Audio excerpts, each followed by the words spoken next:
Watu wangu wa Katoro, narudia tena, nyinyi mnaojiita matajiri wa Katoro, niwaambie hivyo vitu mnavyovifanya vilishafanywa na matajiri wa Dar es Salaam, hasa Waarabu miaka 10 iliyopita. Mtu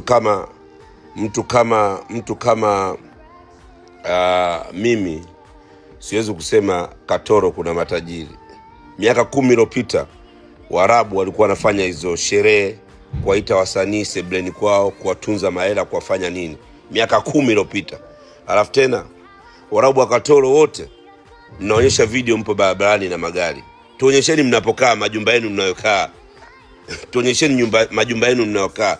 Mimi hapa nipo kwenye kasri la bilioni 1.3. Kwa sababu kila tajiri wa Katoro anatuonyesha yupo na gari barabarani. Mtu wa Geita yupo na gari barabarani. Mnyinyi mnalala kwenye magari? Mnalala kwenye magari? Tuonyesheni majumba yenu.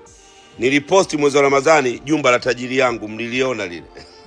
Sasa tuonyesheni nyumba mnazokaa. Mna nyumba mmeka mabati marefu kama godown, afu mnajisikia matajiri. Nimepita mimi Katoro, Geita, mabati, nyumba zenu mabati marefu kama godown. Mabati marefu kama godown. Jengeni nyumba, rooftop unaweka zege ile kule. Katoro kuna matajiri. Matajiri mnashinda barabarani tu. Yaani matajiri mpo barabarani. Kwenye barabarani na kwenye kumbi za harusi. Barabarani kumbi za harusi. Tuonyesheni mnapolala. Tujue nyinyi matajiri mnaweza kushindana na matajiri wetu huku. Ni vipi? Mtakushindana na tajiri Mtata, mnamjua ni tajiri Mtata.